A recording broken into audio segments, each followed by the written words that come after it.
촬영할 시간이 제일 민망합니다, 제가. 네.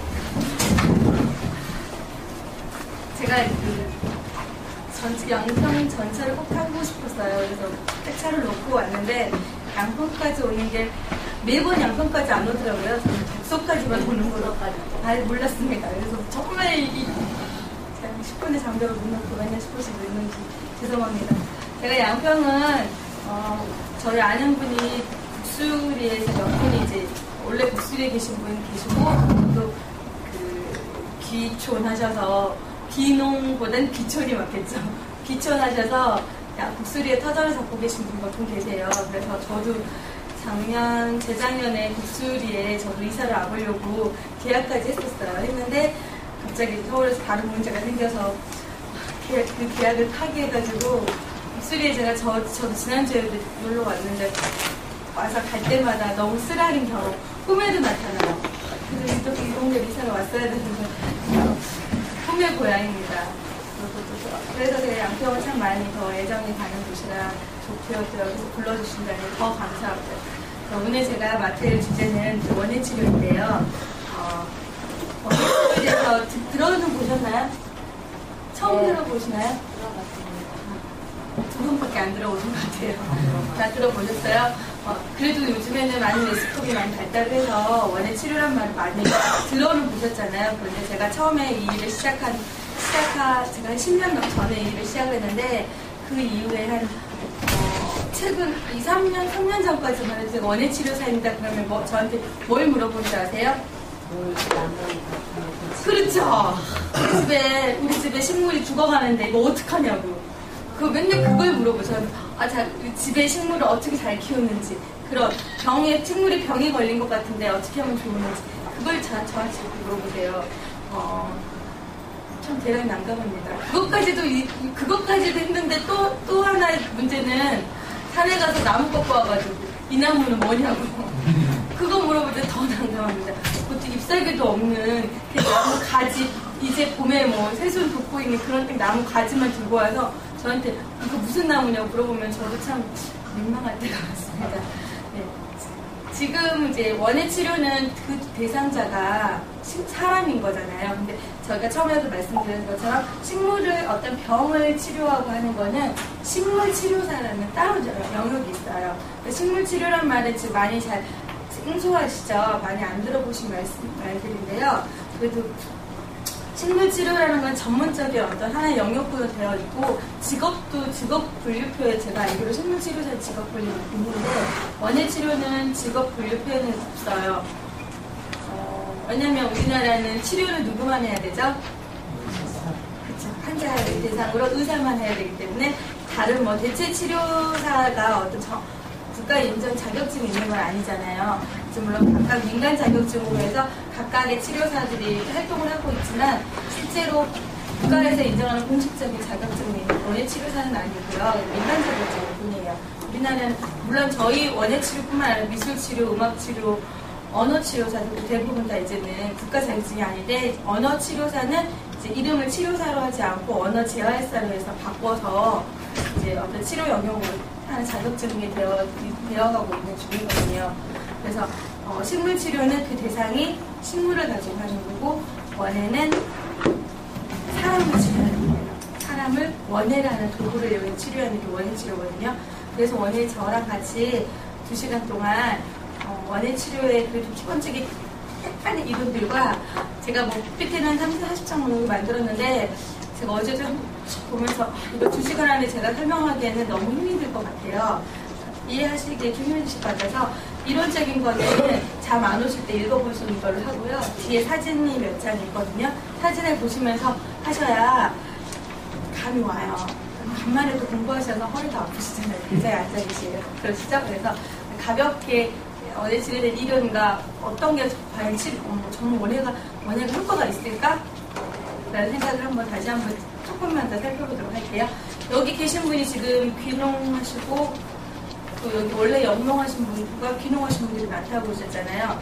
물론 귀농하신 분들은 땅이 좋아서 자연이 좋아서 돌아오시는 거잖아요. 그렇기 때문에 정말 이게 좋은 건지 여기 있는 분들 대부분 아실 것 같아요.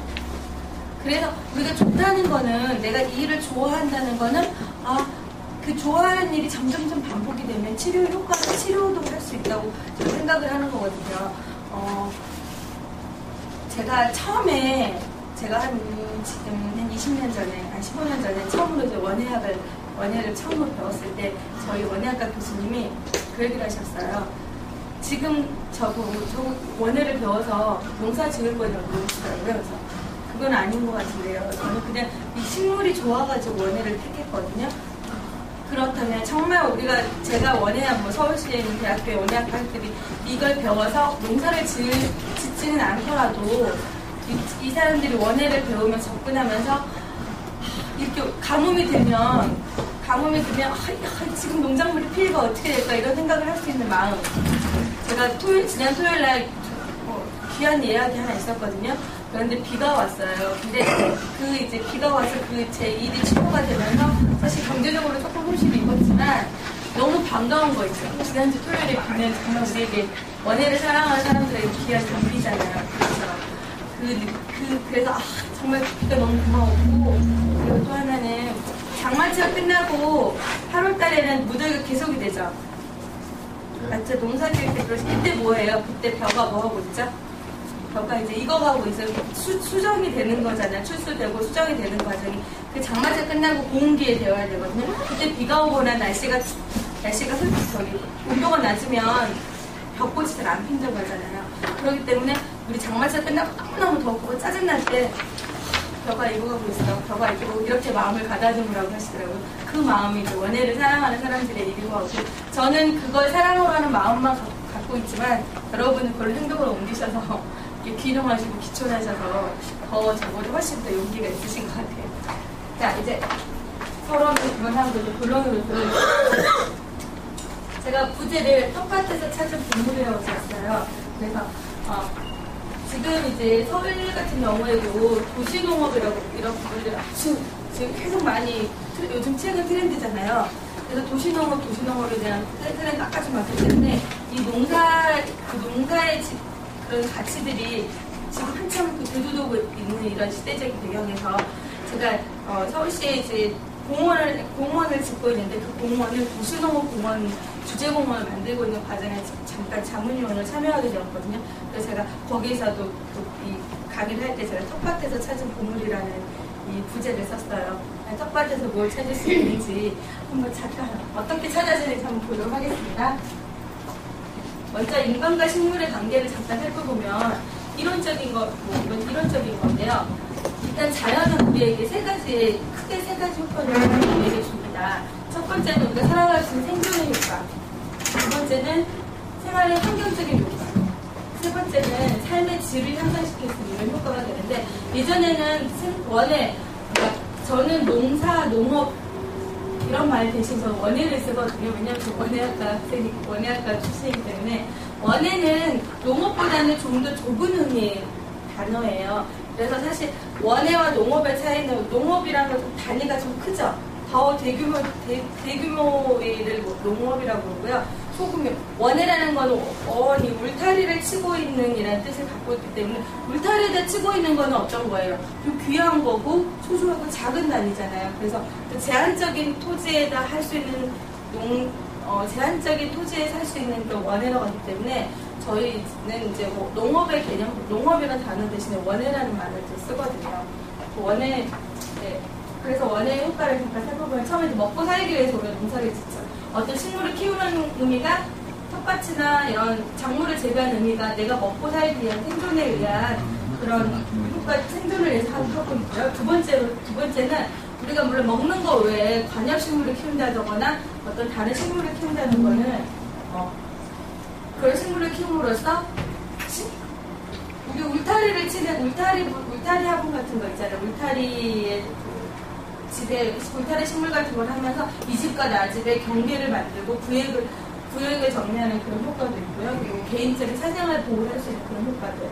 그리고 또 나무를 심게 되면 방음의 효과가 있잖아요. 그래서 그런 방음의 효과를 이용할 수도 있고요.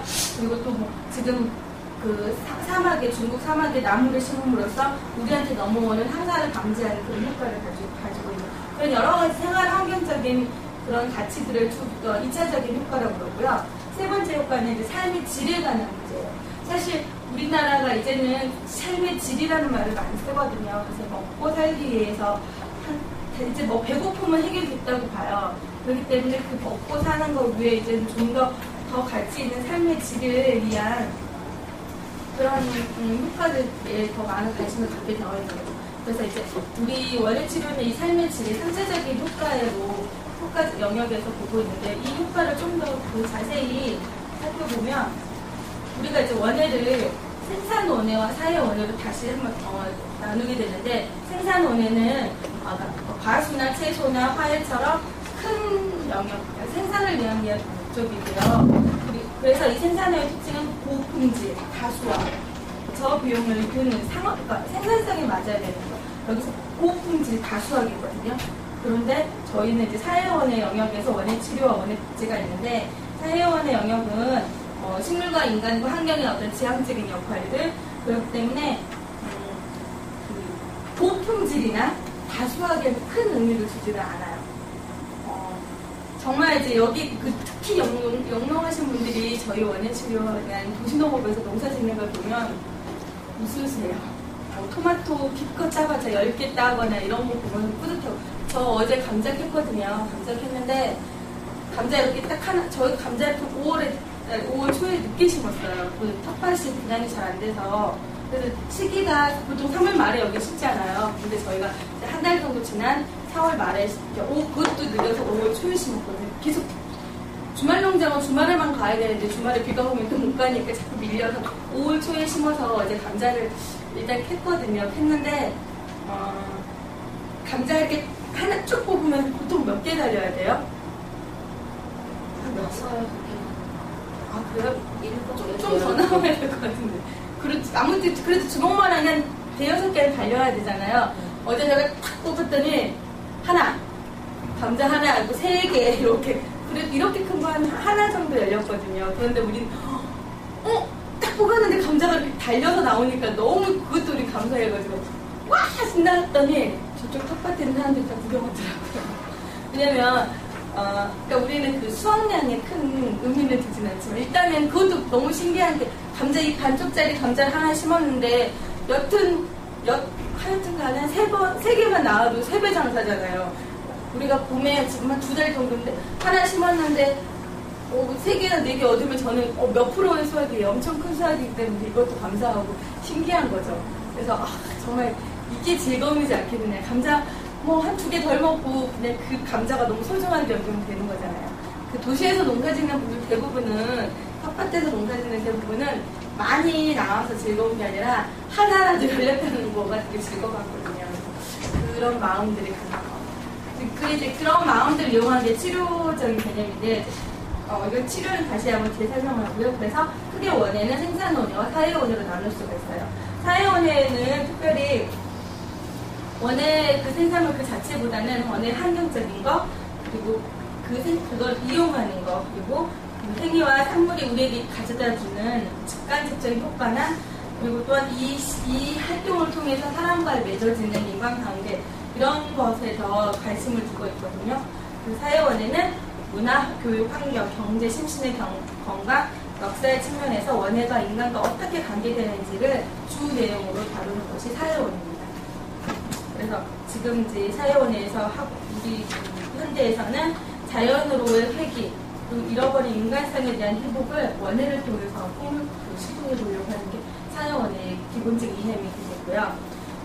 사회원예는 어떤 이제 영역을 보면 크게 이거는 지금 우리나라가 일본보다 조금 우리나라는 지금 사회원예라는 걸 최근에 이 이야기를 안 썼는데 일본은 한 10년 전부터 이 얘기를 썼거든요. 그래서 거기 일본에서 사회원예를 정의하는 나누는 기준에서 제가 같이 한 건데 사회원예는 크게 이렇게 소비자 원예, 원예 복지, 원예 치료, 교육 원예, 환경 원예, 도시 원예, 생활 원예, 원예사, 그리고 원예 역사, 그리고 원예 문화, 민속 원예, 우리나라 전통 원예에 대한 가치 이런 것으로 이 사회원예 영역들이 많이 나눠지고 있어요. 그래서 예전에는 농사를 얼마나 잘 짓고 얼마나 많은 수학을 얻는 거에 목적이 두었다면 이제는 이 원회가 가지고 있는 사회적 가치에 조금 더 관심을 가져야 된다고 생각이 되고요. 그래서 오늘 저희가 이제 여러분께 말씀드리고 싶은 건 원회 복지와 원회 치료 교육원의 부분에 대해서 조금 더 자세히 말씀드리도록 하겠습니다. 먼저 이제 식물과 관계되는 방식인데요. 먼저 씨를 뿌려요. 씨를 뿌리죠. 씨를 뿌리고 이제 농사를 짓는 과정을 보면 씨를 뿌리고 시비를 하고 또 해충 방제나 뭐 병충 예방을 하죠. 그다음에 수확을 하고 수확을 하는 이런 과정들을 보면서 그 사람에게 그 감각을 느끼는 체험들을 두 가지로 나눈 거거든요. 본능적인 반응. 그러니까 감각 체험에서는 쌀이 난다 생각하는 거는 너무너무 귀엽다, 예쁘다 이런 생각들을 할 수가 있는 거죠. 그리고 뭐 물을 주면서 싱싱해, 정말 싱싱하다는 생각들, 이런 감각들이 자꾸 자극이 된다는 얘기예요. 자극이 되고 수확 꽃이 피는 거, 향기를 느낄 수 있는 이런 우리가 단순한 이런 행동들을 하면서 그런 그 식물과 그런 관계들에서 이런 감각들을 잘 느낄 수가 있고요. 그리고 또 씨를 뿌리면서 얻을 수 있는 그런 행동적인 자극들, 계획을 하고 여기 플러그판 가운데 씨를 하나씩 심어야겠다 이렇게 정확하게 생각하는 그런 계획하고 디자인하는 그런 방법들, 그리고 뭐 수확한다. 그럼 수확을 하면 단순히 꽃을 뭐 예를 들어 식물을 수확하게 되면 꽃꽂이를 할 수도 있고요. 식물 꽃을 수확해서 꽃꽂이를 할 수도 있고 말려서 꽃뿌리도 만들 수 있고요. 꽃그림도 그릴 수 있고요. 다양한 수확의 방법들이 가지고 있다는 걸 알 수 있고요. 물론 또 요리도 할 수 있고 또 어떤 제품을 뭐 가공을 해서 말림이나 뭐 효소 같은 거 많이 만드시죠. 병은 효소도 만들 수 있는 이런 다양한 가공의 방법도 할 수가 있고요. 자, 이제 원예 치료에 대해서 그러면 그 사회를 넘어서면서 우리가 맡아야 할 부분 원예 치료에 대해서 다시 한번 조금 더 자세하게 설명해 드릴게요. 원예 치료는 원예 치료사가 원예 치료사라고 하는 거는 전문적인 교육을 받은 사람을 의미하거든요. 그래서 사실 여러분들이 그냥 즐겁게 원예 활동을 해서 뭐 다른 사람도 즐겁게 해주고 이렇게 하는 것 그거를 원예 치료의 영역이라고 넣을지 안 넣을지는 그거에 대한 확실한 건 제가 확실히 못하겠지만 일단 저희가 원예 치료사가 다양한 그 전문적인 교육을 가진 원예 치료사가 그리고 도구는 무엇일까? 우리의 도구는 식물과 다양한 원예 활동이에요. 식물을 가지고 기본적으로 하는 다양한 활동들을 통해서 치료라는 거는 뭐예요? 목표가 있어야 돼요. 이 사람이 지금 정서적으로 문제가 있어요. 그래서 대인기피증이야. 말도 안 하고 정말 혼자만 있으려고 하는 대인기피증이 있거나 아니면 우울증이 있거나 이런 사람들인데 그럼 이런 사람들의 목표는 뭘까요? 이 사람들이 밖으로 딱 나와서 사람하고 얘기할 수 있는 기회를 제공을 해줘야 되잖아요. 그 기회를 제공할 수 있게끔 하기 위한 이제 목표가 설정이 되는 거죠. 그래서 식물 원예 치료사가 원예 활동을 통하여 목표를 가지고 계획된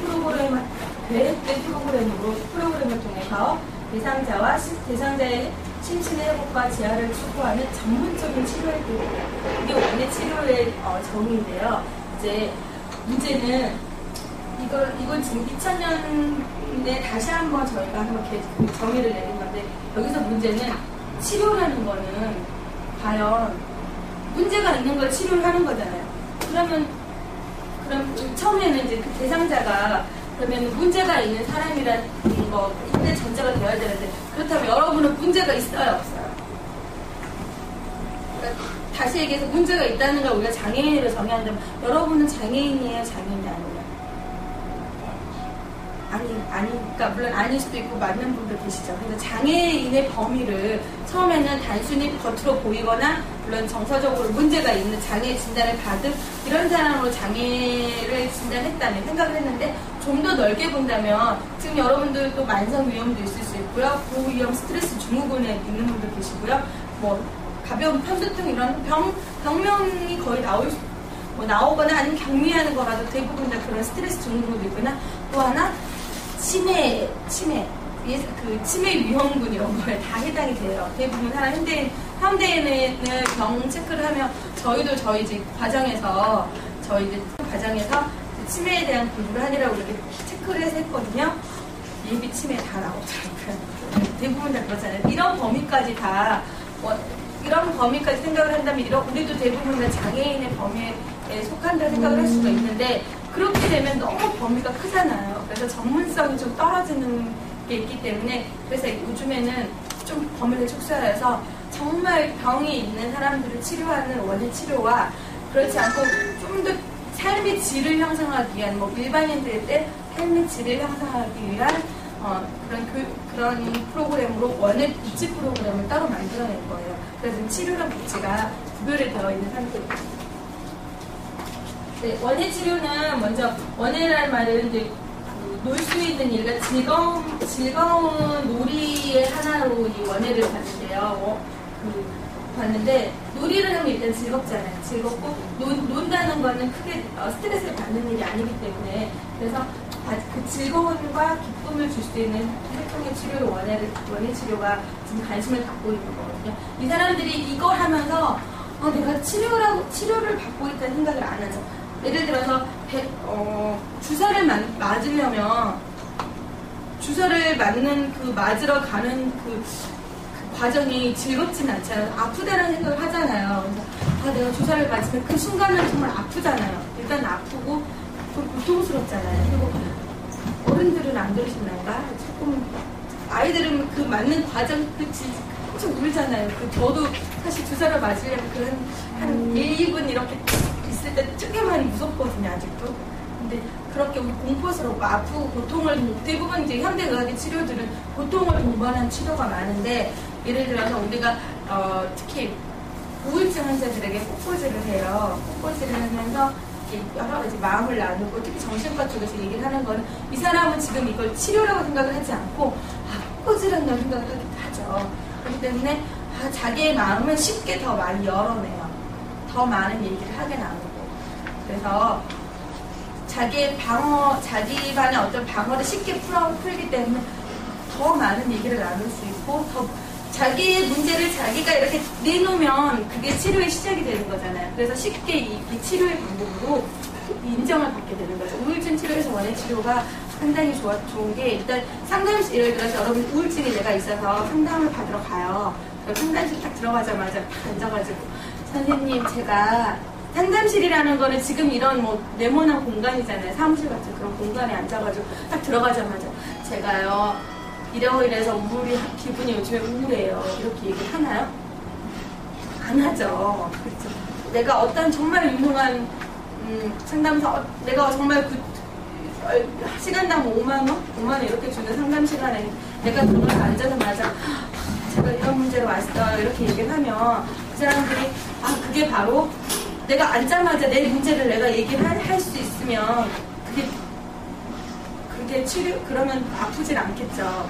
그렇지만 내 문제가 내가 말을 못 꺼내기 때문에 내 마음이 자꾸 아파지는 게 우울증의 치료인 거잖아요. 그래서 강남에 이제 한 부부 가족 상담실에서 이제 어떤 이제 환자가 와다가 환자나요. 어떤 의뢰인이 온 거예요. 대상자가 우리 대상자로 얘기하거든요.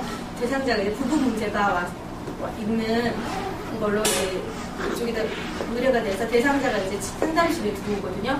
대상자가 딱 상담실에 들어오니까 이렇게 앉아가지고 얘기를 쉽게 못 열잖아요. 그래서 이 치료사 상담사 선생님이 꽃을 이렇게 그날 이제 이 상담이 예약되어 있던 거를 이제 준비하는 과정에서 꽃을 막 준비를 해요. 그래서 꽃을 꽃벽에 딱 꽂아놨거든요.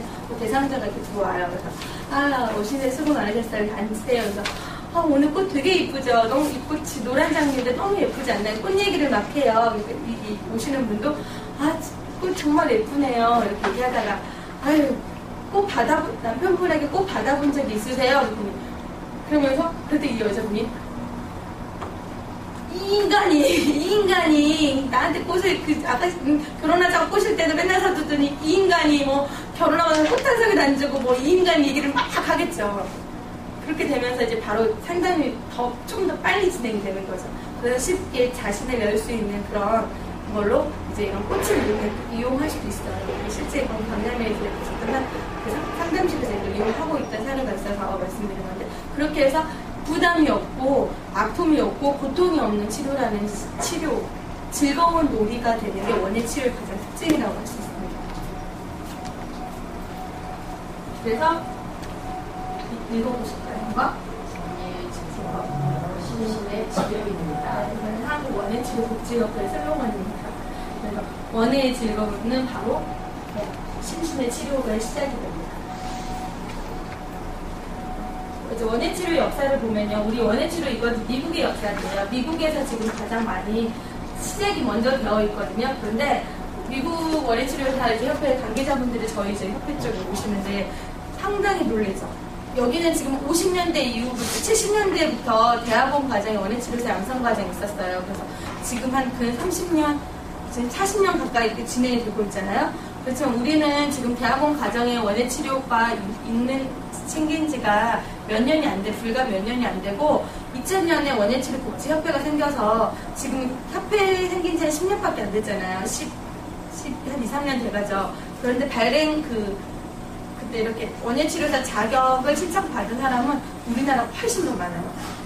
그렇다고 해서 우리나라 자격 기준이 미국하고보다 쉽지가 않아요. 우리가 미국에 있는 과정을 그대로 받았기 때문에 자격 과정은 같아요. 같지만 우리는 그 수가 지금 전국의 원예치료사가 한 2급이 한 1200명 되고 1급 100명 정도 된다고 해요. 그럼 1300명 정도 되잖아요. 그런데 미국은 그만큼 되지가 않대요. 그래서 정말 놀라운, 한국 사람들이 놀라운, 그러니까 딱 이거다 싶으면 우르르르 몰려가서 열심히 목표에 도달하는 그런 거 있잖아요. 그래서 한국의 원예치료사들이 정말 열심히 많은 양적인 사람도 있고요. 그리고 또 하나는 우리는 정말 의학적으로 이거를 지금 입증을 다 해요. 입증을 해서 정말 좋다. 뭐가 좋아? 뇌파가 달라지고, 뇌파가 달라지건 뇌사진을 찍어가지고 저희가 증명을 해내거든요. 그래서 미국에 있는 분들이 되게 많이 놀래요. 대단하시다. 이걸 어떻게 했냐고. 그 정도. 그러니까 그만큼 우리는 양적인 성격이 좀 빠르긴 해요. 질적인 성격도 아주 크고요. 그래서 근데 지금 이제 원예치료가 처음 시작된 거는 이 역사는 이제 미국에서 시작됐고요. 처음에는 초창기라고 할 때는 먼저 이전에 지금은 정신과 병동 정신과 병동에서 폐쇄 정신과 병동이 있고 입원을 하잖아요. 그렇지만 예전에는 그런 병원이 없었을 때는 그 정신과 환자들을 묶어놨대요. 악마가 씌어서 그랬다고 하거나 귀신 들였다고 해서 이 사람들을 그냥 묶어만 놨대요. 성 같은 데 가둬만 놓고 이런 식으로 해왔는데 이제 그게 이제 인권이나 이런 게 자꾸 이제 그 발달이 되기 시작하면서 너무 묶어만 있는 사람보다는 이 병원 안에 농장을 만들어 놓고 이 사람들이 텃밭 활동을 시켜봤더니 이 사람 정신과 환자의 그 치료 효과가 확실히 보인다는 거를 정신과 의사들이 이제 본 거예요.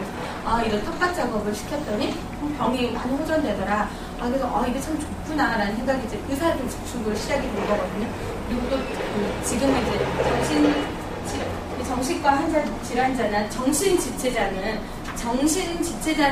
이제 발달장애, 지적장애, 더 쉽게 얘기하면 우리가 흔히 알고 있는 바보 이렇게 얘기하는 가장 바보라는 의미는 맞지가 않기 때문에 지금은 정신지체, 지적장애라고 쓰거든요. 지적장애 대상자들이 그 친구도 직장을 다녀서 일하는 게 없으니까 그냥 수용실 그런 데서 맨날 하루 종일 집에만 있고 놀잖아요. 그러니까 이런 사람들을 그냥 농장 시켜가지고 자기가 먹을 거 상추를 키워서 먹게끔 한다든지 이런 일을 자꾸 시켜봤더니 훨씬 더 그 사람들에 대한 그런 생활 환경이나 기분이 좋아지고 기분을 행복하게 살거나 이런 게 보이는 거죠. 그래서 처음에 정신질환자나 지적장애 친구분들에게 원예활동을 시켜보면서 이제 원예치료가 시작이 됐어요. 그러다가 이제 전쟁이 시작되죠. 2차 대전이 이제 시작되고 끝나면서 전쟁 동안 전쟁터에서 갑자기 많은 상해 군인이 발생을 하게 돼요. 그래서 갑자기 내 팔이 없어지고 내 다리가 없어지고 이런 사람들이 발생을 하게 되잖아요. 이 상해 군인이 발생을 하게 되니까 이 사람들이 이제 치료가 끝나고 사회에 복귀를 해서 사회생활을 해야 되는데 힘이 들죠. 갑자기 내가 뭘 해먹고 살 것인가 이런 고민들을 하게 되면서 이 사람들에게 그러면 일을 할 수 있는 어떤 농장 같은 걸 만들어 농장 원예식 교육을 시키는 거죠. 기술 교육을 시키는 거죠.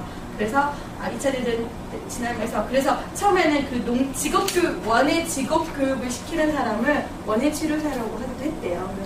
그래서 직업 교육을 이제 그 2차 대전에 시켰고요. 그러다가 이제 성장년 70년대 이후에 이제 삶의 질의 향상을 위한 원예치료사 양성 과정을 우리나라로 얘기하는 평생교육원, 대학부설 평생교육원 같은 곳에서 이제 원예치료사 양성을 시작을 했어요.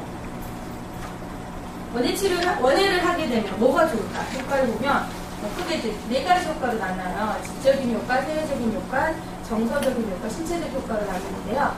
정서적인 효과. 일단은 이렇게 정서적인 나누지 않더라도 여러분이 이제 지금 이제 토마토를 딸 때죠.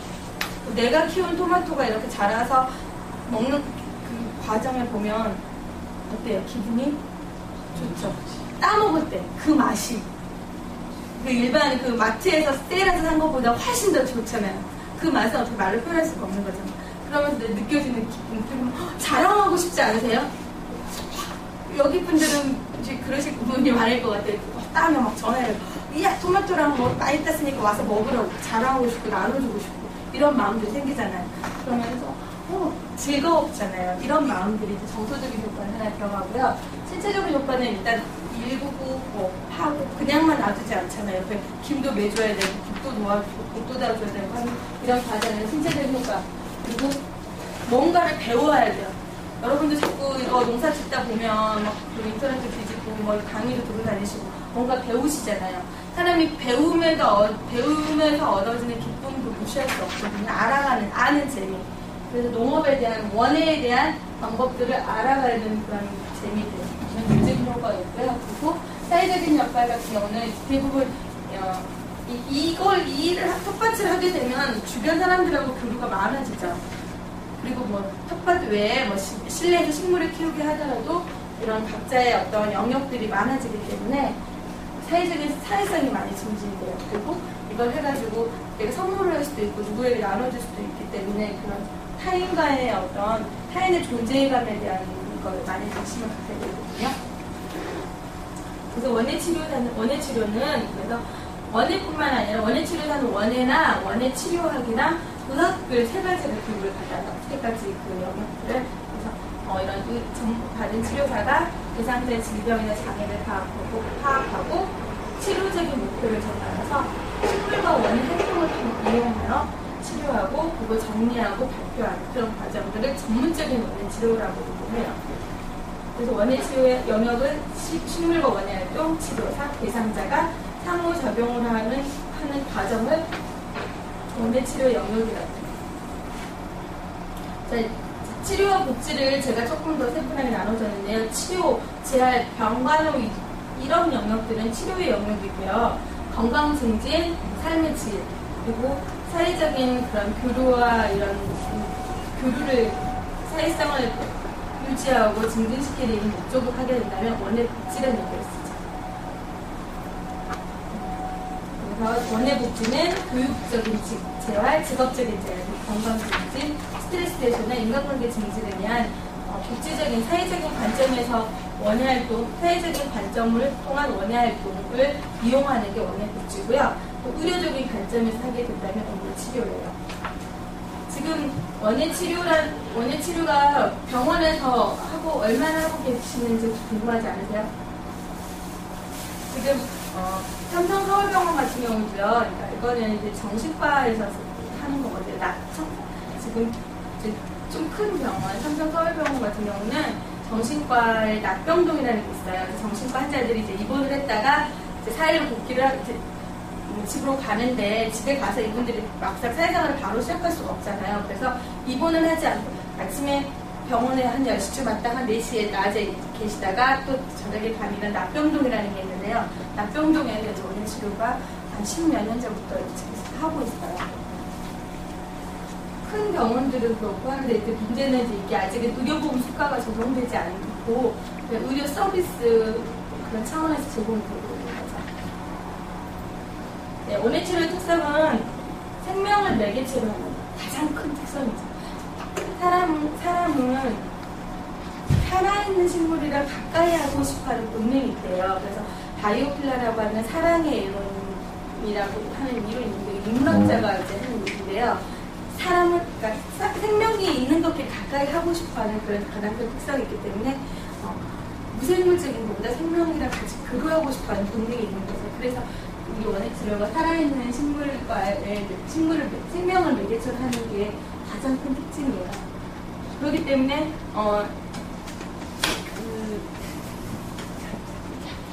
가끔 이제 원액 치료 프로그램 보면 가끔 뭐 만들기 조화로 된 거 만드는 이런 프로그램도 가끔 들어있긴 한데, 그거는 이제 사실은 그게 옳은 방법은 아닌데, 이제 조화를 쓰는 경우는 장애인들 같은 경우는 조화랑 생각의 구별이 별로 없어요. 다 꽃이에요.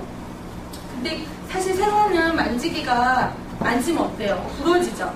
부러지고 목이 막 꺾이고 그러면 너무너무 놀래요. 이분들이 너무너무 놀랬기 때문에 내가 항상 그분들 실패만 한 경험한 사람들인데 이 꽃을 딱 내가 만지니까 목이 다 끊어지고 그러면 혹시 마음이 아플까봐, 그래서 조금 트레이닝 처음에 친해지는 방법으로 조화를 쓰긴 하거든요.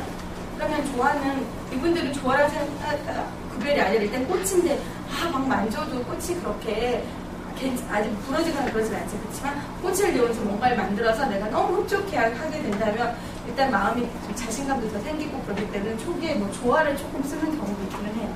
그렇지만 원칙은 살아있는 식물을 매개체로 하는 게 가장 중요하고요. 생명을 매개체로 하고, 그리고 생명의 씨앗부터 이렇게 자라는 과정을 볼 수 있는 그런 특징, 그리고 동물을 다루는 것보다 조금 쉬워요. 그렇다면 물론 생명을 매개체로 하기 때문에 동물을 이용한 치료도 있잖아요. 동물 치료도 있고 요즘에 또 승마 치료가 아주 많이 여기저기 뜨고 있는데, 동물을 이용한 치료가 동물을 이용한 뭐 효과성도 있긴 하지만 식물을 키우는 것보다 동물을 키우는 게 어때요?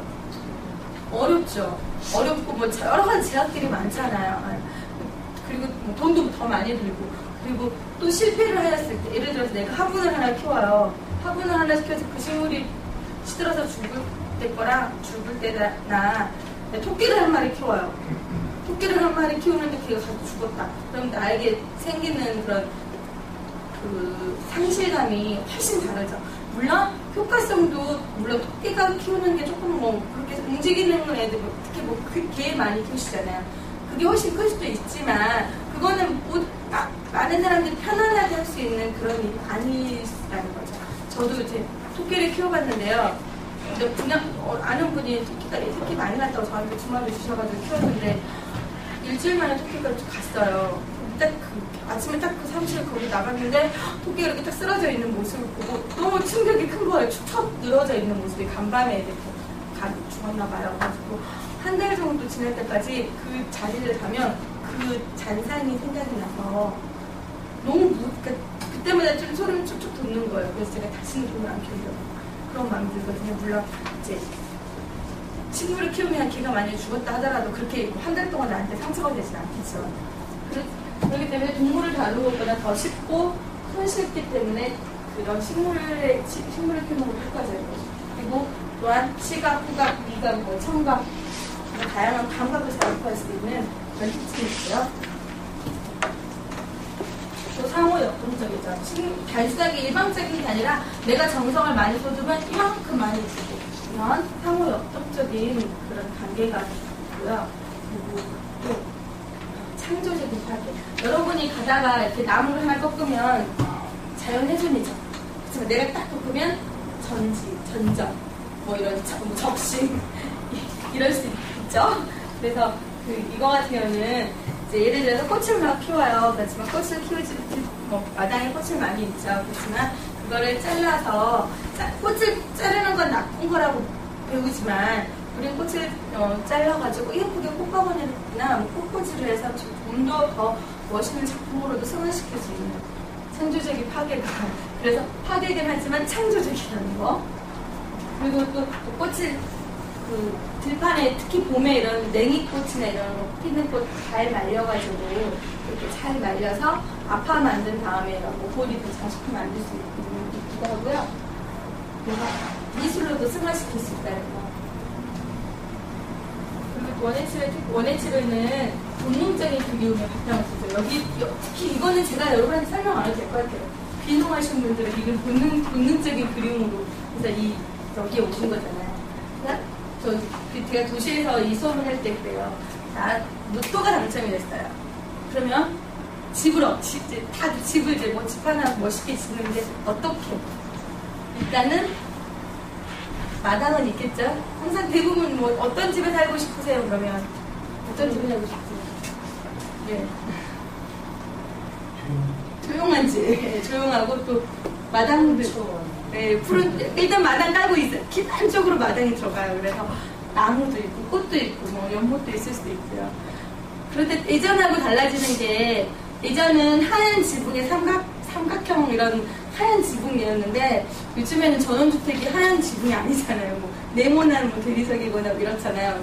요즘에는 조금 집을 그리는 모습이 달라지는 것 같긴 하지만 기본적으로 사람들은 어떤 뭐 경제적으로 여유가 되면 정말 정원이나 자연에 돌아와서 살고 싶어하는 그 본능이 있잖아요. 그래서 그런 본능적인 그리움에 바탕을 두고 있기 때문에 녹색이 주는 그런 본능적인 그리움에 바탕을 두고 있다는 거. 이게 지금 우리 원예 치료의 특징이라고 할 수 있고요. 그리고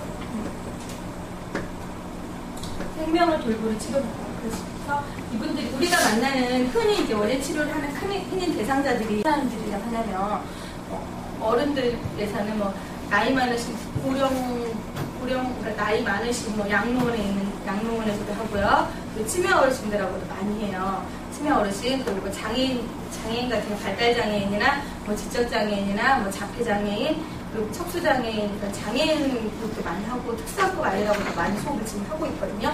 그런데 특히 특수학급 아이들 같은 경우는 물론 장애인 같은 경우는 이분들은 태어나면서 지금까지 계속 도움을 받았어요. 도움만 많이 받고 살았지 내가 뭐 누굴 도와주고 이렇게 살지 못했잖아요. 그래서 항상 나한테 도움을 받는 게 너무 익숙해요. 그렇기 때문에 저는 이제 특수학급에서 수업할 때 제일 제가 중요히 생각하는 게 그거거든요. 도움을 받는 게 너무 익숙하기 때문에 이분들이 얘네들이 누군가를 도와줄 수 있게끔 하는 거죠. 그게 이제 식물을 제가 택하는 거죠. 그래서 식물 하나를 키우게 해서 물을 주게끔 하는데 물을 준다는 것도 사실 어려워요. 물 주세요 그러면 그럼 물을 종이컵으로 하나 줘요? 우유병으로 하나 줘요? 이런 개념이 있기 때문에 정말 딱 그런 종이컵이다 이런 거 제가 요만한 컵 하나 딱 갖다 요만한 거 딱 물병 주고 월요일마다 이 화분에 월요일마다 이거를 물 한 병씩 줄게요. 그러면 그 구체화가 되어 있기 때문에 아이들도 따라할 수 있거든요. 그렇게 딱 정해줘서 아이들한테 얘기를 하게끔 해요.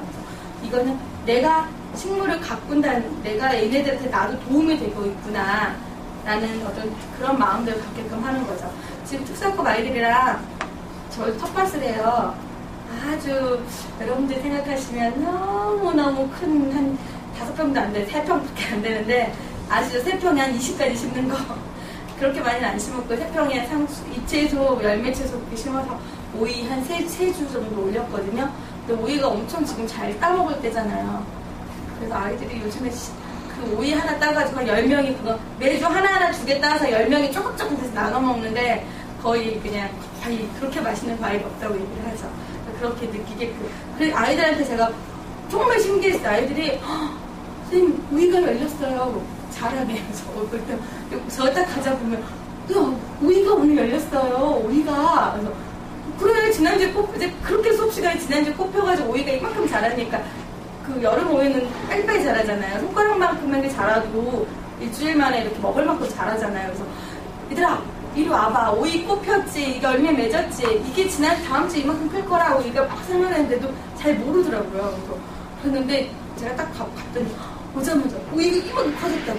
지난주에 꽃이 피고 나면 열매가 맺는다고 얘기했잖아. 그래도 그걸 모르죠. 설명만 가지고는. 그렇지만 아이들이 이제 오이가 열렸다는 거에 너무너무 뿌듯해하는 거죠. 그래서 맨날 이제 사실 뜨거울 때 물 주면 안 되지만 뭐 수업 시간이 어떻게 1시 반이고 뭐 5, 6교시로 들어가는 거라 어떻게 하겠어요. 그래서 5, 6교시라도 지금 대학교 때라도 물 주러 매일 다니거든요. 그렇죠.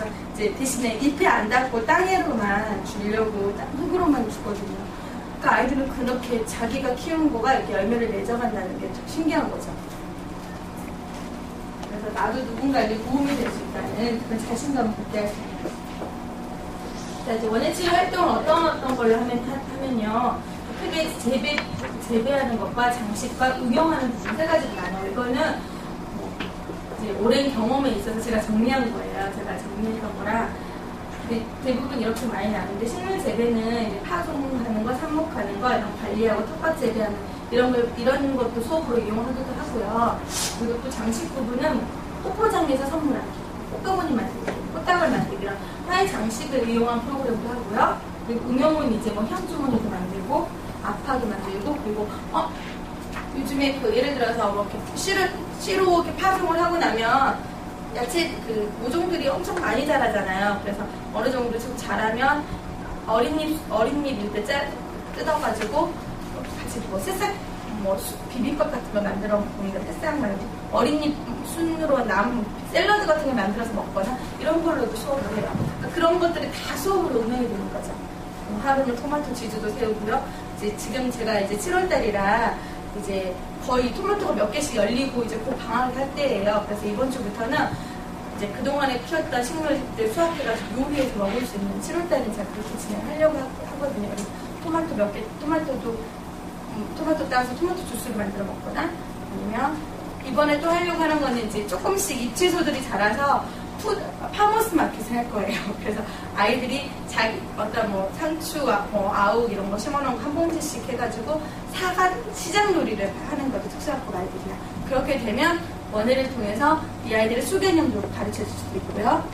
그렇죠? 그리고 이 아이들의 어떤 그런 상업성, 그런 사회적인 교류도 가르칠 수 있고. 그래서 이번에 제가 파머스 마켓을 할 거라고 한다고. 근데 물론 그 양이 여러분들 보시기에 민망할 정도로 아주 작다는 거. 그래서 제가 많으면 예를 들어 상추가 많거나 이러면 좋은데 우리 이 친구들이 10명이에요. 근데 10명 아이들이 상추를 가져갈 만큼 안 돼요. 그래서 차라리 상추 한 두세 봉지, 뭐 고추 한 봉지 이 정도밖에 안 되니까 여러 가지를 참 만들어서 물론 이제 돈을 걔네들이 받는 방법을 이제 더 재밌는 방법을 찾아내겠죠. 그래서 자기가 수확한 돈을 가지고 사오기 상추 1,000원, 그러니까 자기가 5,000원을 만약에 벌게끔 받았다 그러면 5,000원으로 뭐 사가지고 가져가기. 저희가 이제 상추가 6월 초 정도면 엄청 많이 나오잖아요, 그때. 그래서 상추 많이 나와가지고 정말 그때는 한 봉지씩 해서 집으로 보냈거든요. 그랬더니 아이들이 그 다음에 와서 엄마가 너무 좋아해서 다음에 또 갖고 그래요. 근데 그 아이들이 중학교 장애아동이에요.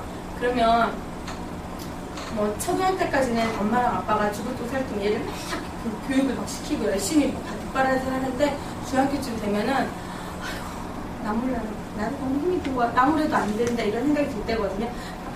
부모님이 자기에 대해서 그렇게 힘들어한다는 거 아이들이 다 느껴요. 알죠, 아이들도. 그러던 찰나에 이 아이가 내가 키운 고추를 가져가서 아빠가 맛있게 먹었어요. 그걸 보니까 아빠가 너무 즐거워하는 게 느껴진대요. 우리 아빠가 이거 너무너무 맛있대요. 그래서 나 다음에 또 가져갈래요. 이런 얘기를 하거든요. 그럼 그래 아빠가 이렇게 좋아하는 너 아빠 좋아하시니까 너 그 물 많이 줘. 물 자주 줘야지 너희가 와서 주면 수확이 많아지면 또 집에 가져갈 수 있을 거야. 그러면 아이들이 쉽게 또 물을 주겠죠. 그렇게 이제 원예활동을 하죠. 그래서 수학해서 요리하는 거. 그리고 요리를 해야 먹어야 사람들이 친해지더라고요. 뭐 새싹 키워가지고 일주일 만에 이렇게 먹으면 새싹부터 일주일 만에 키워지잖아요. 그래서 바로 키워서 일주일 다음 시간에 요리해서 수업을 하거든요. 그럼 너무 좋아하죠. 그럼 친해질 수 있는 교류할 수 있는 방법이 일단 보면 이제 채소 씨앗 심기. 자, 여러분 이거는 지금 여러분들 봄에 모종 내세요? 아니면 사서 쓰세요? 대부분 사서 쓰죠, 모종. 근데 사서 쓸 수밖에 없어요. 모종이 그런 특성이 있기 때문에 다 종묘회사들이 사서 쓰게끔 만들어잖아요. 그런데 이제 꽃씨 같은 거는 우리가 조금 파종을 하잖아요. 이런 프로그판에다가 이 모종판에 프로그판 하는 데서 자, 이런 뭐 72구, 뭐 129 이런 모종판에다가 씨앗을 넣어요. 이런 게 어떻게 원예 치료에 이용될 수 있을까? 어떻게 하냐면 일단 아이들 같은 경우는 이 판 가로 세로를 세보게 할 수도 있어요. 수개념. 지금 제가 맡고 있는 특수학급 아이들 1학년부터 6학년까지 한 5명 있는데 아니 녀석들이 숫자를 5가지도 못 세요. 아직 그게 발달이 좀 심한 늦은 애들이라 숫자를 5가지도 못 세요. 그래서 매 시간에 자, 꽃 한 송이 주면서 한 송이, 두 송이, 세 송이, 다섯 송이. 그러니까 얘들은 재밌는 거예요. 꽃을 받은 애들. 얘기를 할 때마다 얘들아 숫자를 세자 그러면 안 세잖아요. 그러니까 보이는 장미꽃 한 송이씩 주면서 한 송이, 두 송이, 세 송이, 네 송이, 다섯 송이 자꾸 연습을 시키거든요. 그러면서 애들은 수개념도 늘지만 얘들 꽃을 가진다는 게 즐거워서 그걸 쉽게 하죠. 그런 것처럼 프로그판에다가 이 프로그가 몇 개인지 아이들을 세워보고요. 그리고 여기에다가 이제 씨앗을 넣을 때 깊이 넣으면 안 되잖아요. 깊이 넣으면 안 되기 때문에 구멍 먼저 뚫죠. 그래서 젓가락 같은 걸로 구멍 하나씩 다 뚫게끔 집중해서 한식이들 조용조용히 잘 뚫죠. 집중해서 뚫은 다음에 그게 바로 이제 소근육대 협응 강화예요. 눈하고 손하고 이렇게 맞춰지는 내가 원하는 눈에 내 손이 가는 이런 협응력을 증강시키는 이런 훈련이거든요. 이제 이게 재활의학과 물리치료실에서는 뭐 뇌졸중, 중풍 이런 치료, 이 재활 치료로 이런 핑크보드라고 하는 열쇠꽂이라고 그런 판이 있어요. 그래서 이런 구멍 안에 열쇠를 꽂는 거예요. 열쇠 모양이 된 이거를 이렇게 이 조그마한 판에다 이렇게 꽂아가는 거거든요. 근데 그걸 하면 이제 내가 치료를 받으러 왔다 생각을 하고 힘들어하실 수 있잖아요. 그래서 그런 것보다는 이제 이걸 이용해서 이거 똑같은 행동이에요. 똑같은 꽂기 작업인데 우리는 열쇠나 이런 딱딱한 무생물이 아니라 이런 식물을 씨를 가지고 하는 거죠. 이왕이면 좀 콩 같은 거면 좀 더 좋겠죠. 기능이 좀 떨어진 분들은 콩 같은 걸로 하면 훨씬 더 좋게 잡기가 편하잖아요. 콩 같은 걸 잡아서 가운데 이렇게 넣기 집중할 수도 있고. 그럼 그분은 지금 이게 치료를 받겠다 생각을 하는 게 아니라 콩을 심는다고 생각을 하기 때문에 얼마나 기대를 갖게 하고 즐겁잖아요. 씨를 심는다는 거. 그럼 그렇게 재활의학으로 이용할 수도 있는데요. 이런 것들은 소근육 협응 강화나 시각 운동 통합을 그런 재활치료를 이용할 수도 있고요. 그리고 이런 씨를 심는다는 것도 아까 말씀드린 것처럼 기대감을 갖는 거예요. 그래서 별로 거부감 없이 할 수 있죠. 근데 상당히 집중력을 요구를 하고 그리고 씨앗을 너무 두껍게 하면 잘 안 나오기 때문에 얇게 해야 되잖아요. 그래서 조금 많이 조심스럽게 하죠. 그렇기도 하고요. 그리고 이런 정원 만들기, 미니 정원 만들기, DC 가드닝 같은 걸 하면서 식물을 어떻게 앞뒤로 배치할 것인지 그리고 높이는 어떻게 할까 이런 공간이나 깊이 지각 능력을 키울 수도 있고요. 그리고 그래서 어떻게 심을 것인지는 자기가 순서를 기억하고 계획할 수 있는 기능도 세울 수도 있어요. 그런 식으로도 이런 활동의 예시예요.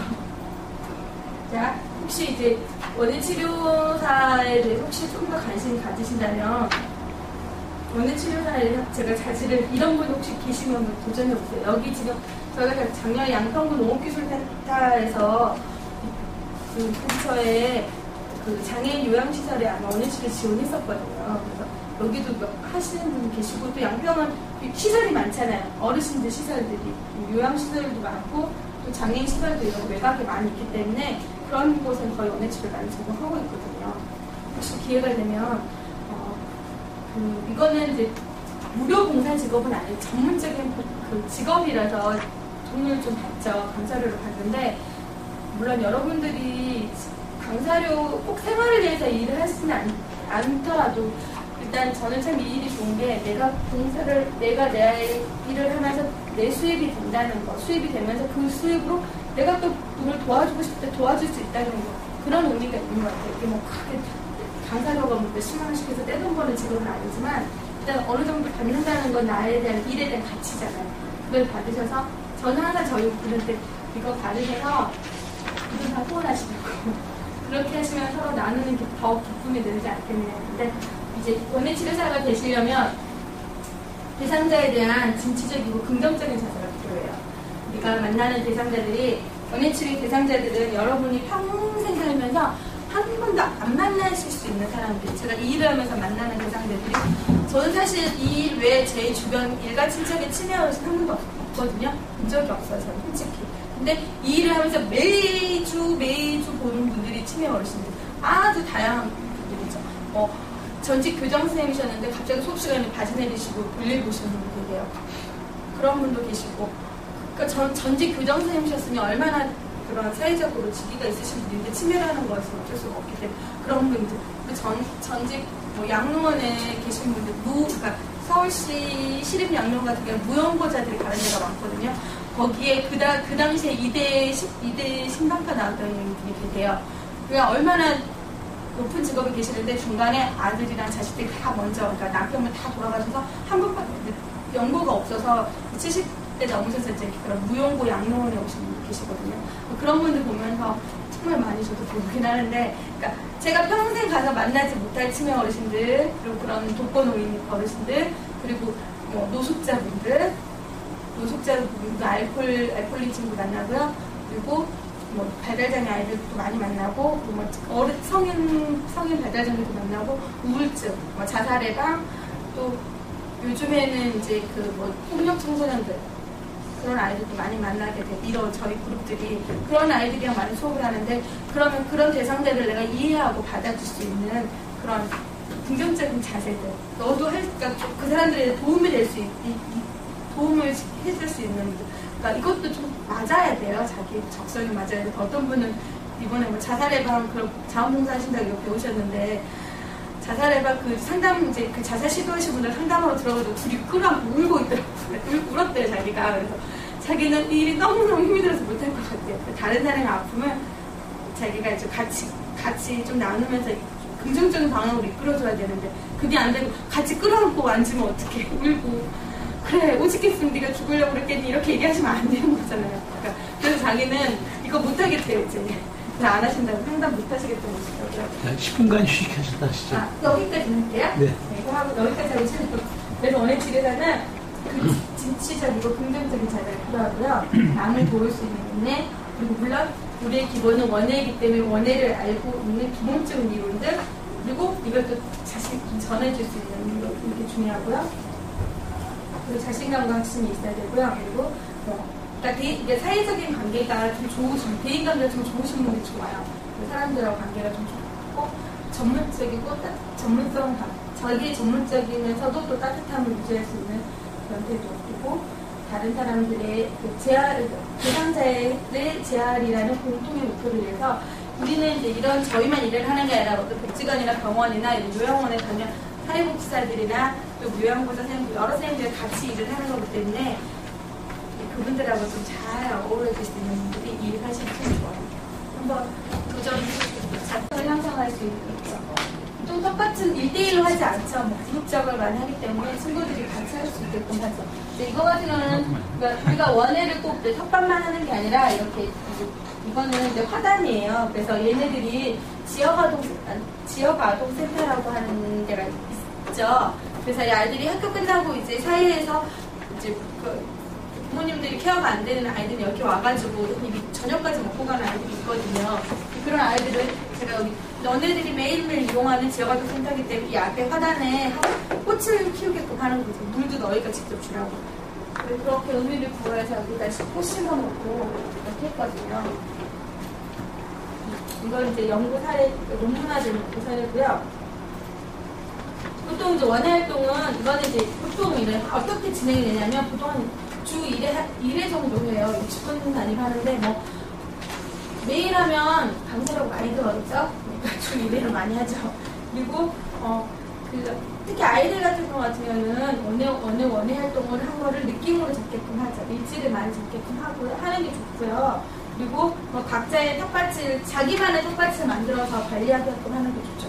그래서 여기처럼 만약에 이 화분이 있잖아요. 이 화분이 있으면 여기에다가 뭐 사실 애들이 10명이면 10개 화분을 다 할 수가 없잖아요. 비용하고 관계 있고 장소랑 문제가 있으니까 2명씩 관리하게끔 하면 여기에다가 얘들아 너희들만의 이름을 지어봐. 이름을 지어가지고 뭐 사랑의 텃밭, 사랑의 꽃밭 이렇게 해서 이름도 지어서 딱 꽂아주고 자기가 이름 있으니까 얘네들이 물을 주겠고 자기네 이렇게 해서 그렇게 할 수도 있고요. 그리고 뭐 골고루 나눠주는 게 참 애매한 양이 많지가 않아서 그렇지만 이제 뭐 이번 저는 이제 한 특사급 아이들 같은 경우는 이번 주에 난 거는 그러니까 일주일 물당번이 있어요. 그래서 물당번이 돌아가면 이제 일주일 너가 이번 주에 물 줘. 그러면 그 물 주는 애가 이번 주 처음으로 가져가게끔 그렇게도 했고요. 아까 그 학교 텃밭 같은 경우는 이제 방학 때가 좀 문제가 생기잖아요. 근데 보통 초등학교는 다 근처에 있는 애들이 오기 때문에 그런 방학 동안에는 와서 물 주는 애가 따가기.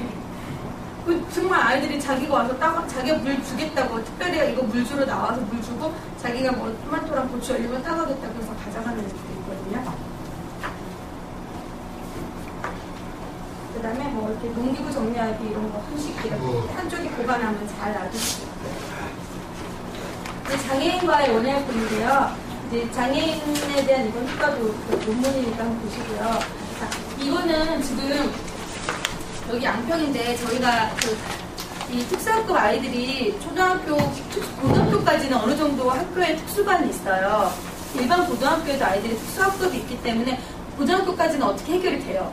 아침에 일어나면 얘가 학교는 가니까 일단 엄마나 이제 가족들이 애 학교 갔다 올 때까지 좀 쉴 수도 있고 뭔가 할 수 있지만 문제는 20살 이후에요. 얘네들이 대학을 가는 애들 또 가끔은 있는데 의미가 크게 없죠. 뭐 장애인 특별전형으로 해서 백달장애 아이들이 이런 아이들도 대학을 가긴 하지만 그 간다 하는데 뭐 특별한 의미가 없기 때문에 대부분 대학을 안 가죠. 그리고 뭐 주간보호센터가 있긴 하지만 그거는 이제 중증 아이들이 많이 가고 그리고 아니 취업을 하는 경우도 있는데 취업이라 하면 뭐 거의 공장에서 단순 조립하는 거잖아요. 그래서 뭐 한 달에 50만 원 받고 하는 정말 공장 뭐 시끄러운 소음이나 아니면 단순 뭐 볼펜 끼우기나 단순한 작업을 하는데 어느 정도 사시는 분들은 내 아이가 뭐 한 달에 50만 원 받자고 공장에 보내고 싶겠어요? 안 보내죠. 사실 게 없잖아요. 그래서 묘한이 생긴 거예요. 그래서 하는 그분이 어떻게 하셨냐?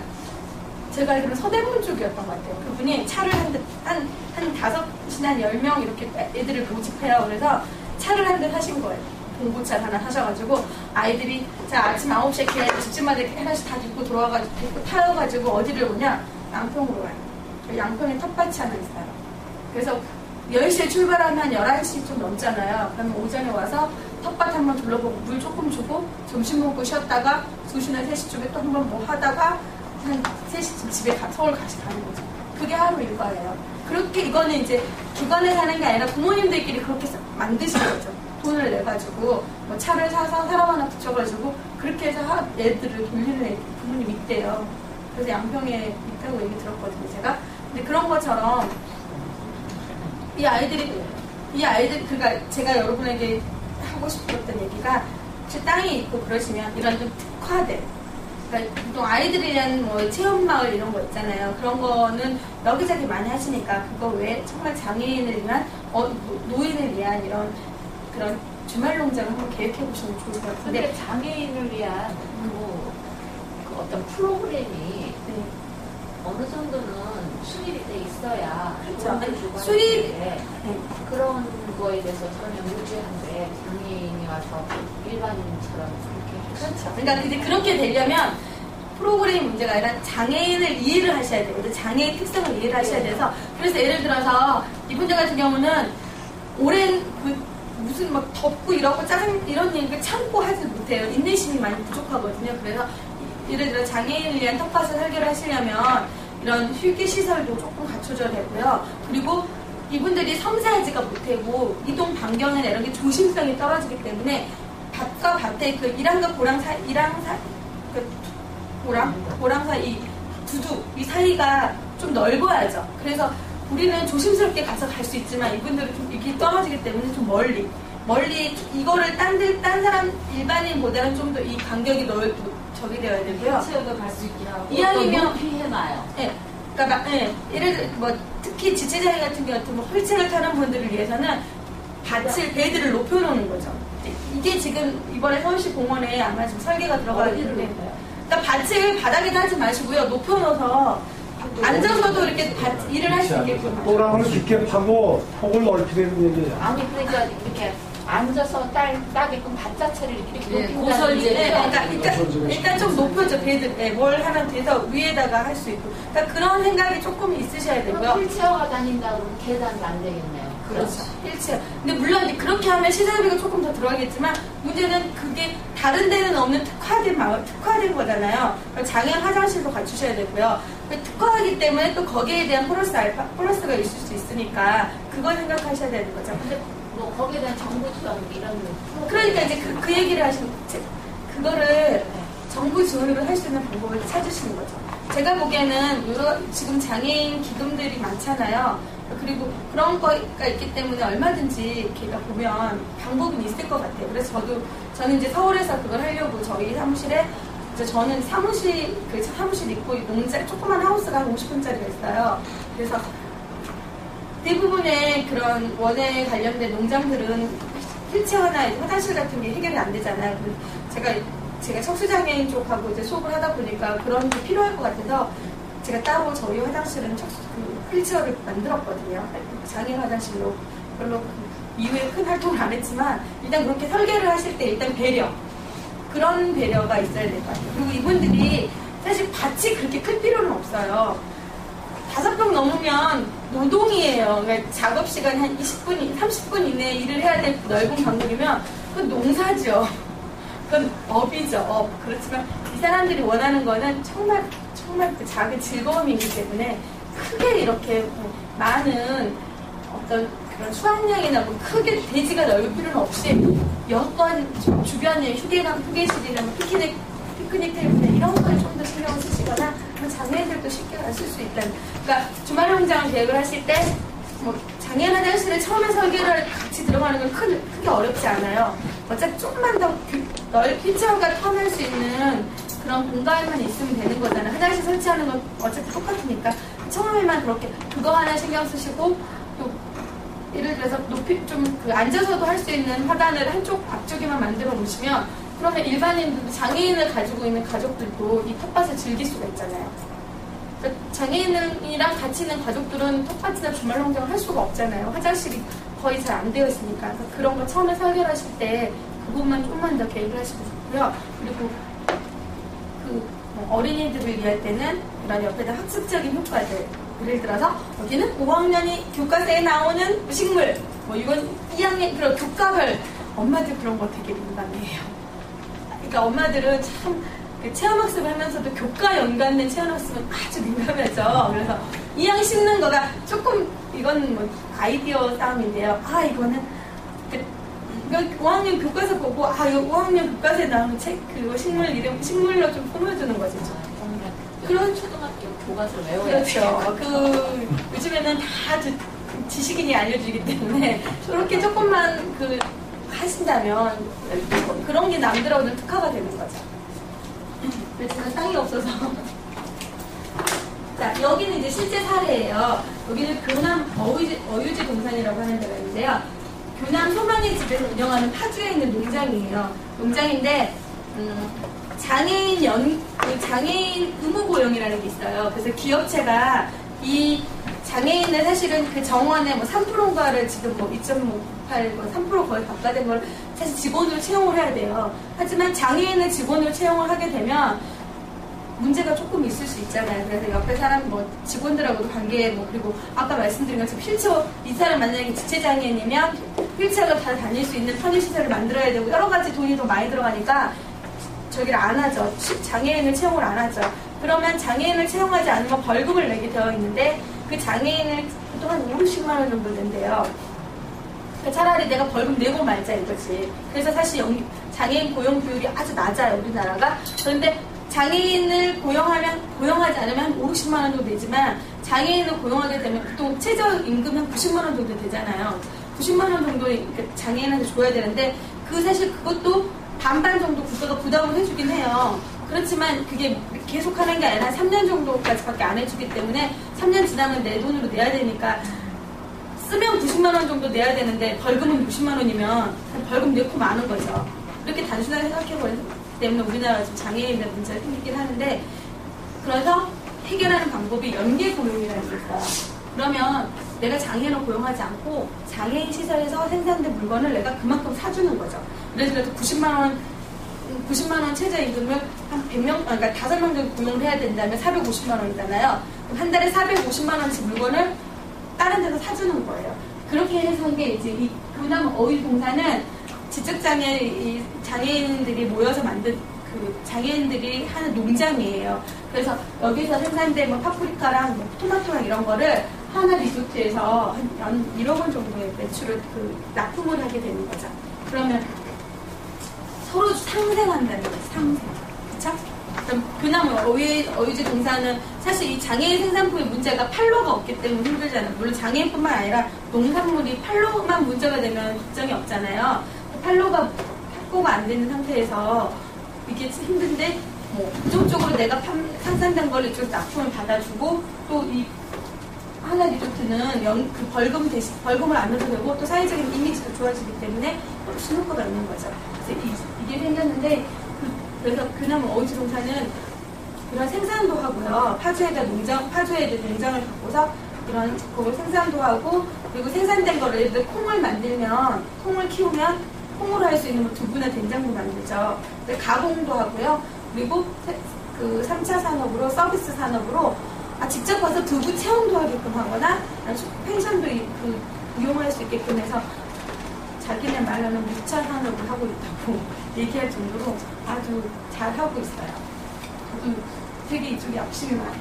가봐야 되는데 못 가봐가지고 사진으로 이렇게 봐서. 근데 그래서 교남 어휘지 동산이 장애인을 대상으로 해서 원예를 접근해서 타고 있는 방법이고요. 이거는 해피투게더 팜인데요. 경기도 화성에 있는 건데 여기 같은 경우는 이제 여기는 장애인들 허브나 꽃도 키우고요. 토마토도 키워요. 그래서 여기는 이제 토마토를 이 사람들이 키워야 되기 때문에 어떻게 접근했냐면 토마토를 키우는 과정을 분석을 한 거예요. 자, 토마토를 키우게 되면 처음에 파종 이런 것도 해야 되고 따내야 되잖아요. 익은 걸 따낼 수 있는 방법. 그렇지만 색깔을 구별하기까지 색깔은 구별할 수는 있겠지만 잘 익은 걸 따내고 훈련을 세세하게 시키는 거죠. 그리고 그러니까 분류를 해야 되잖아요. 분류를 해야 되는데 이 친구들이 글자를 못 읽는 분도 있거든요. 그래서 예를 들어서 뭐 100g짜리, 200g짜리 이렇게 되어 있으면 100g은 빨간색을 칠해놓고 200g은 파란색을 칠해놓은 거죠. 여기 딱 저울에 올려놔서 100g 빨간색으로 간 건 여기다 놓고 이렇게 좀 장애인이라고 일을 하려면 장애인의 특성을 이해를 하고 장애인에 대한 어떤 배려를 해야 되는 거죠. 그래야지만 이 사람도 살아갈 수 있는 우리가 장애인에게도 일이 필요하잖아요. 돈을 버는 게 아니라 일을 해야 되는 거기 때문에 일을 할 수 있는 걸로 저희가 생각하는 게 원예인 거죠. 원예는 빠른 지식을 필요로 하지 않죠. 물론 수경재배나 이런 시설재배 같은 거 많이 필요로 하지만 그래도 다른 업에 비해서 좀 단순한 작업도 많고요. 그 지능이 그렇게 높지 않아도 되는 부분 힘은 좋잖아요. 일단 그분들 힘이 아주 좋거든요. 고문도 계시죠. 힘도 좋고 또 하니까 또 사회적으로 참여할 수 있는 의미를 주기 때문에 상당히 도움이 되죠. 그래서 여기 해피투게더팜도 요즘에 사회적 기업으로 인증을 받았어요. 그러니까 이제 나중에 사회적 기업이라고 굳이 혼자는 힘드시니까 이런 사회적 기업을 만들면 훨씬 더 좋긴 한데 이런 사회적 기업을 인증을 받아서 여기서 그래서 이제 사회적 기업을 받으면 이제 직원 인건비 이런 게 보조가 되기 때문에 많이 도움이 된다고 하는데 근데 이분들 같은 경우는 이런 허브 같은 거 삽목해서 이렇게 키워가지고 뭐 근처에 있는 학교에 수업 재료로 납품을 하거나 또 직접 와서 체험을 하게끔 한번 하고요. 토마토 같은 경우도 유기농으로 키워요. 수확량은 떨어지죠. 수확량도 떨어지고 그리고 못생기죠. 막 못생기고 그렇게 되지만 그렇다 하더라도 또 아는 사람들이 또 의미를 가지고 있으니까 사주고 싶은 마음이 생기죠.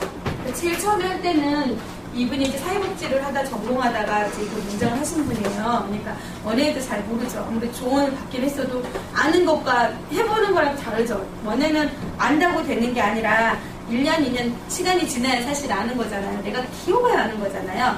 처음에는 이게 생산품이 좀 안 좋았대요. 뭐 토마토 못생겨지고 그리고 따서 배송하고 배송 제대로 가는 사이에 터지고 막 이러잖아요. 그래서 안 익은 걸 따는데 그것도 잘 몰라서 어느 정도 따야 되는지 잘 몰라서 그렇게 해서 그 주변에 이제 아는 사회복지 선생님들이나 이런 분들이 거의 사줬다고 하더라고요. 그렇지만 이제 요즘에는 많이 그 질도 좋아지고 그리고 그런 그 인증 친환경 제품 인증도 받고 이러니까 훨씬 더 낫죠. 여기는 상추하고 토마토 위주로 키우더라고요. 그렇게 해서 키우는데 해피투게더팜 이런 농장도 있고요. 그리고 여기 이제 물 건너가면 독일의 리에베나우 재단에 있는데요. 여기는 직접 장애인 한 70명 정도 가까이 직원을 줬대요. 근데 그 정도 물론 면적도 크고 독일 같은 경우는 이런 장애인을 위한 농장이 상당히 잘 되어 있는 나라라고 해요. 그래서 이분들이 장애인분들이 여기서 키운 꽃이나 꽃도 키우거든요. 꽃도 사실은 저는 꽃도 괜찮은 게 아무리 우리나라 정서는 그러니까 장애인이 뭘 해주는 거에 대해서 그렇게 막 좋아하는 편은 아니잖아요. 그래서 커피 바리스타도 사실 장애인이라는 직업이었거든요, 한동안. 근데 사람들이 그거에 대한 반응이 저는 크게 좋지 않았다고 생각을 해요. 지적장애인 같은 경우는 외모나 이런 그런 위생관념이 아무래도 외모가 특별한데 그분이 뭐 이렇게 주면 카페 같은 데서 뭐 커피 같은 걸 나눠주고 주면 아무래도 사람들이 쉽게 선뜻 하지 않는 거 그런 부분이 있어서 이런 대면 서비스나 이런 것보다는 이런 생산 쪽에 하는 게 전 좋다고 생각을 하고, 그리고 또 먹거리는 좀 더 생각을 많이 하지만 꽃 같은 경우는 좀 다르잖아요. 여기도 잎채소나 이런 거 먹거리도 생산을 해서 이 재단의 부설에 딸려있는 레스토랑 같은 데서 바로 신선채소 공급해가지고 거기서 레스토랑에서 쓰는 채소를 얘네가 생산을 하기도 했고요. 분화도 생산을 해요. 꽃 같은 경우는 상당히 좋잖아요. 그렇죠? 그래서 남양주 장애인 시설 같은 경우 장애인 복지관도요. 요즘에 거리 녹화 많이 하잖아요. 그래서 거리에 그런 키우는 꽃들을 장애인 복지관에서 키운 꽃들을 좀 미리 사주는 경우도 있고요. 장애인들이 뭐 국화 같은 거 아니면 뭐 봄꽃들 펜지 같은 거 막 키워가지고 장애인들이 키워서 국가에서 사주고 이렇게도 하는 경우도 있고요. 리에베드 재단 같은 경우도 되게 많이 잘 되어 있는 재단이고요. 네, 이렇게 꽃도 키우고요. 토마토도 키우죠. 그리고 뭐 이건 이제 원예치료실처럼 중증 장애들은 생산에 직접 참여하기보다는 치료적인 거에서 같이 농장에서 키우기도 하고요. 이건 CS 바제나무프 재단인데요. 여기의 특징은 여기에 농장이에요. 농장이 별로 안 농장 같지만 허브 같은 걸 키우겠죠. 근데 여기의 특징은 울타리가 없어요. 담장이 없어요. 농장이. 그래서 동네 주민들이 같이 어우러지는 거죠. 텃밭에 여기 와서 같이 농장에서 동네 주민들도 쉽게 와서 접근을 해서 즐길 수 있는, 우리 농장 이렇게 텃밭 잘했는데 가면 구경하고 싶잖아요. 그런데 딱 울타리 쳐졌죠. 주말 농장 하는데 저도 이렇게 딱 자기 밭 4평에 줄로 딱 그 접근 금지 거 있잖아요. 공사장에 쓰는 거. 그걸로 칭칭칭 감아놓으신 분들 계세요. 혹시 따먹을까 봐. 참 그런 마인드보다 좀 따먹으면 어떡하고 또 따먹지도 않겠지만 그런 왠지 저도 텃밭에 이렇게 노란색 접근 금지 줄로 쳐지는 건 좀 보기에는 안 좋더라고요. 근데 여기는 울타리가 없는 농장이에요. 그래서 지역 주민들하고 쉽게 사회통합이 될 수 있는, 제가 이제 일했던 곳 중에 한 군데도 거기도 이제 양주에 있는 장애인 시설인데, 장애인 시설은 우리 동네에 장애인 시설이 들어오는 걸 안 좋아하죠. 대부분 사람들은. 그래서 요즘에는 이제 장애인 시설이 더 이상 늘어나지는 않죠. 요즘에 장애인 시설은요, 아파트 같은 걸 빌라를 다 전세로 들어가요. 사던지. 그래서 그렇게 이웃하고 같이 할 수 있게끔 하는데, 물론 지역 주민들의 반대가 조금 있기는 하죠. 그래서 지역 주민들을 위한 대미 서비스를 해야 되는데, 지금 제가 봤던 곳, 제가 일했던 거는 이제 그 장애인 시설화되어, 예전에 지었던 시설이어서 화단이 되게 잘 가꿔져 있어요. 거기 이제 장애인 복지 기금에서 이제 지원을 받아가지고 바깥에 정원을 너무너무 이렇게 잘 꾸며놨거든요. 그래서 그 정원을 지역 주민들이 와서 이용하게끔. 어린이집 아이들이 거기 와가지고 잔디밭에서 놀 수 있게끔. 그러다 보면 장애인들에 대한 거부감이 줄 수가 있죠. 그렇게 정원 원예 활동을 장애인들이 좀 줄 수 있게끔 하고, 그리고 저희가 이제 그 예산은 그때 장애인 시설에서 대부분 다 지원을 해가지고 지역 주민들한테 원예 교육 시켜주는 거예요. 아니면 원예 교육을 할 때 오셔서 도와주시면, 이 장애인들을 원예 교육 시킬 때 오셔서 도와주시면 같이 장애인들이 같이 할 수 있게끔, 그렇게 해서 기금 사업을 진행한 적이 있거든요. 그렇게도 하고, 또 한 군데는 이제 빌라촌인데, 빌라 하나를 장애인 시설에서 다 임대를 받은 거예요. 그래서 거기에서 이제 장애인들이 사시는 거죠. 그렇지만 거기도 1층을 화단으로 만들어 놓은 거예요. 그래서 꽃도, 그 동네에다 꽃도 심어주고, 그렇게 해가지고, 그 거부감을 없애는 방법으로 장애인들이 많이, 원예를 많이 이용하기도 하고요. 네. 그래서 결국 장애인들에게 대한 원예 교육은 직업을 가르치는 목적 외에 이 원예 활동을 통한 치료를 통한 치료를 할 수 있고요. 그래서 이걸 다 해서 할 수 있는 게 원예 직업제라는 그 새로운 거를 만들어낼 수 있다는 거죠. 그래서 장애인들에게 원예는 어떤 단순 치료적인 것 외에도 직업으로서의 가치도 가질 수 있다는 거죠. 그런 의미로 장애인들에 대한 장애인들이 그 원예를 쉽게 접근할 수 있도록 하는 것도 굉장히 좋은 방법이라고 생각해요. 자, 감사합니다. 여기까지 준비했고요. 혹시